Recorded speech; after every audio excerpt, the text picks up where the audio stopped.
Assalomu alaykum hammaga. Men Xorazm Urganchdan keldim. Semirog' sanatoriyasiga. Dildora menejerni bilan gaplashib, o'sha orqali kelganman. Dam olgani keldim. Har yili kelamiz. Zo'r. Suvlari ham yaxshi, suvi davlinaga yaxshi, sahrga yaxshi, sahrni ham tushirib beradi. Men o'zim Gurlandanman. Urganchda yashayman-da. Zo'r protseduralar, licheniyalari, hamma narsasi yaxshi, gayi, tuzli g'orlari bor. Yana nimasi bor? Massaj rosa yoqdi. Massaji ertalab olaman massajni.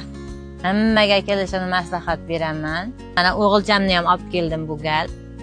Rosa maza qilib dam olyapmiz.